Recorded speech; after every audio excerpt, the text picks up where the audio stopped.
Hi, Glenn. Hi, Felix. How are you both Good. How are today? you, Thank you. Latasha? How are you? I'm doing good. Latasha with Awards Buzz. And of course, I want to just get straight to it. First of all, I've been fortunate enough to check out the series ahead of time. I'm obsessed. I absolutely, absolutely love it. Felix, I want to start with you because I feel like I could have never imagined you playing such a key pivotal role throughout like each episode that you did.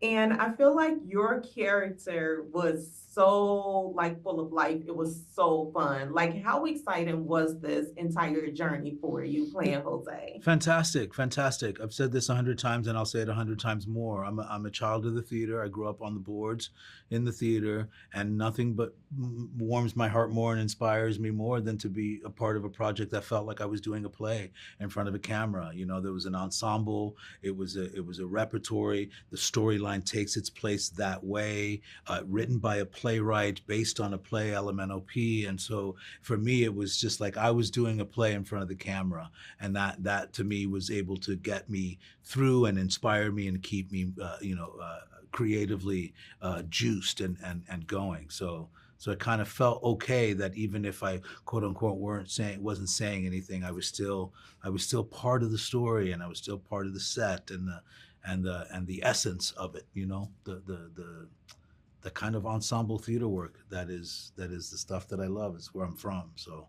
yeah. Yeah, I love that. I love Yeah. that. And Glenn, with you, when you originally came across your script, I have to ask, like, what were your initial thoughts? And once you found out, like, where Ethan was going to land at the end of the series, like, were you happy with that ending without, of course, giving too much away?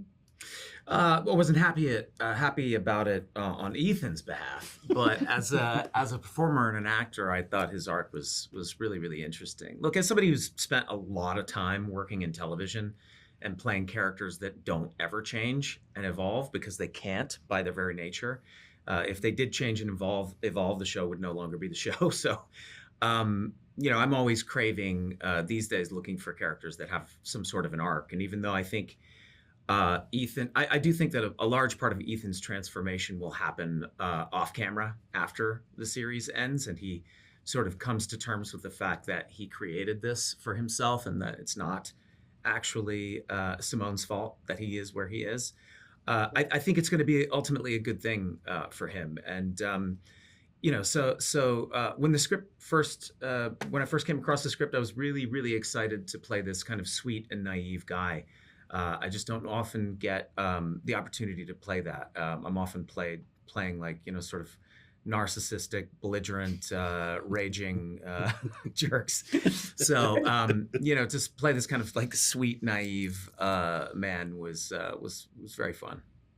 Which do you prefer? Like, I mean, obviously you're an actor. I can only imagine like how many opportunities like come your way, but if you had a preference, like which type of character would you prefer, fill in the shoes of like that arrogant, belligerent, Hmm. narcissist type guy or an Ethan?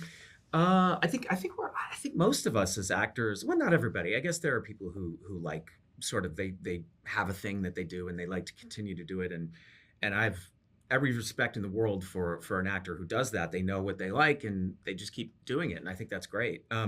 Personally, I think especially those of us that came from theater and were trained in repertory theater, most of us think of ourselves as character actors and are anxious and excited to put on different masks, to have an opportunity to uh, play different sides of us that exist, and to explore different sides of ourselves through these characters.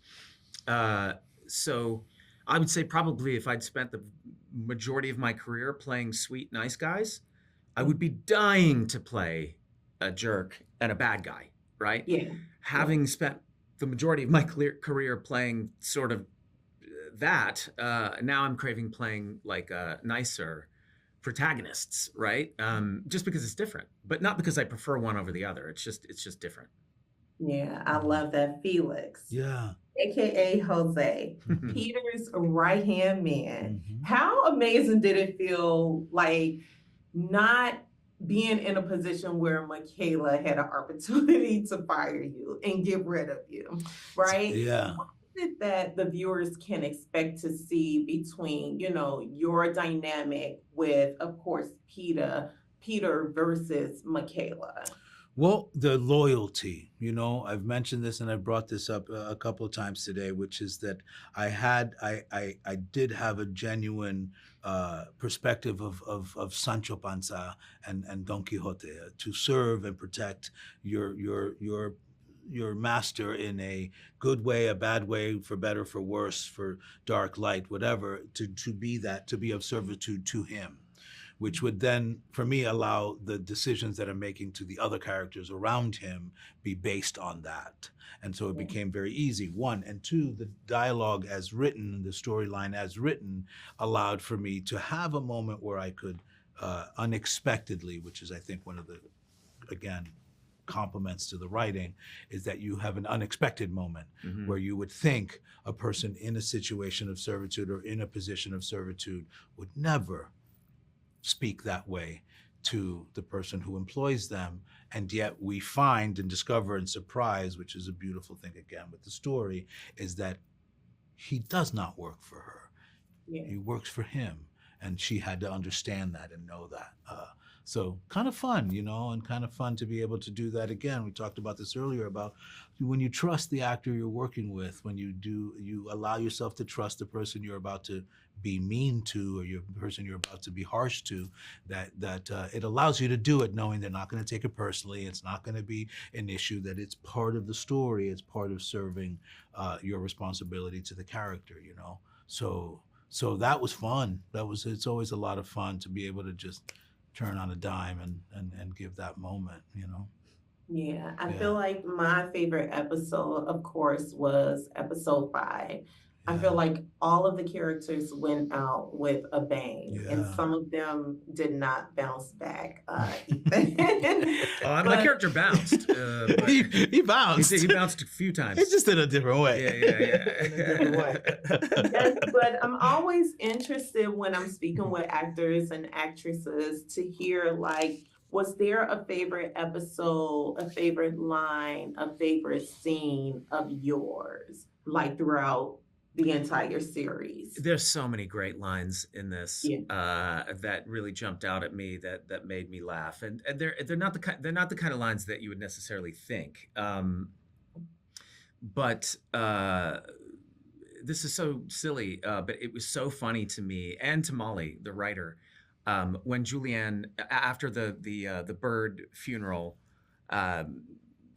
she comes down and they're handing out cookies, and I grab a cookie and I start eating this cookie, and she says, "Ethan, will you take a walk with me?" And I'm like, "Can I bring my cookie?"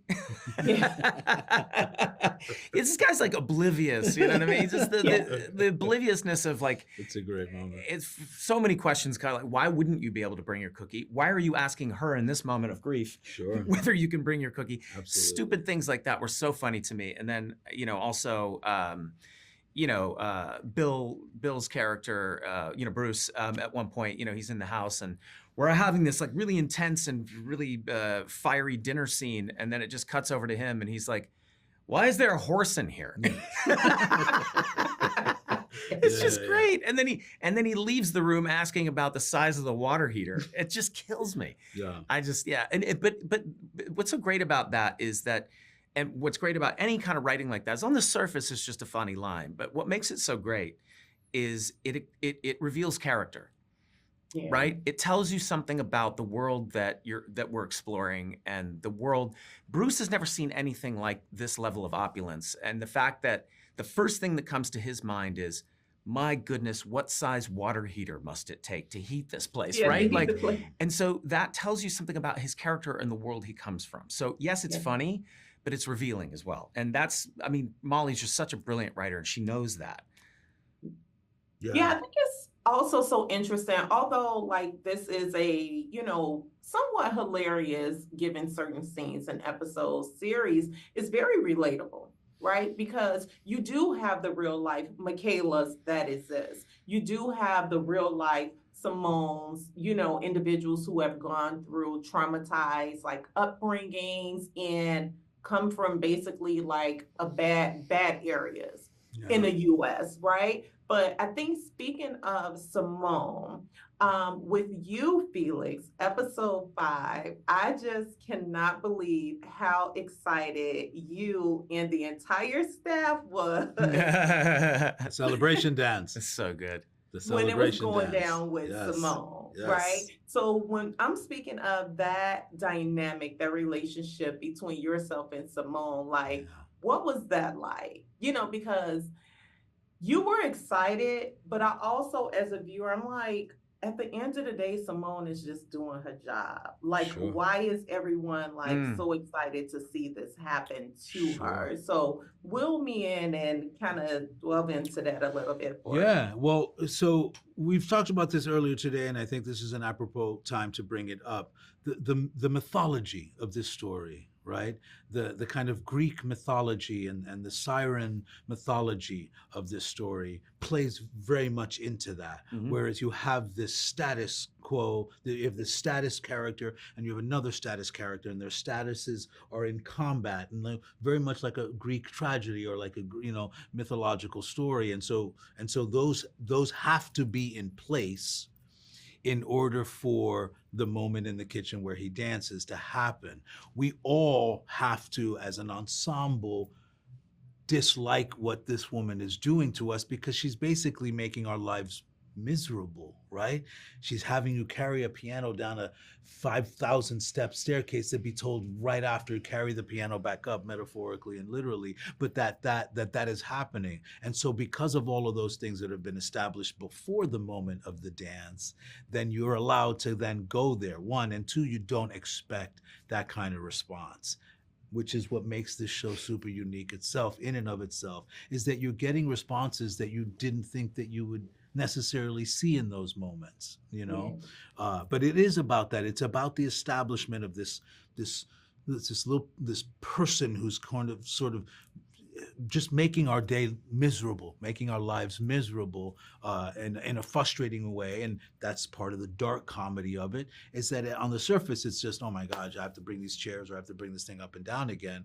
But from the mythological place, we have to have that status situation in place in order for when it falls. You can't fall from grace if you haven't been put in grace, you can't fall from a pedestal if you haven't been put on one yet. So we have to put her on there in order to have the moment play out. But yeah, no, it's fun. And I said earlier, it's the first time I'm 27 years into this professionally. It's the first time I've been ever asked to dance in front of the camera, so I took advantage of it. Who knows? I don't know. I might not ever be asked again to dance in front of a camera. So I'm like, I'm gonna take this moment I'm to taking dance. this moment, I'm yeah. dance. Next thing I write, I'm just gonna write a random moment where Felix, a character we've never even seen, comes in and just dances for a little while. Dancing You know what I mean? all day Just long. so that you can have. Oh that, my goodness, Yeah. it's the best. I It's got you. better I than got you. kissing a hero or saving the day. It's like you move your body in 4 different directions at the same I time. got you, bro. I'm gonna write something for you. So I think, speaking of dancing, special moments, as we get ready to wrap and bring this chat to a close, can both of you, at the 3rd count, give me a little fun dance to close out the interview? Absolutely. Just give me a little 1, 2 something while you're sitting in your Absolutely. seat. Shall we? Oh, One boy. at the same time. Yes. 1, 2, 3.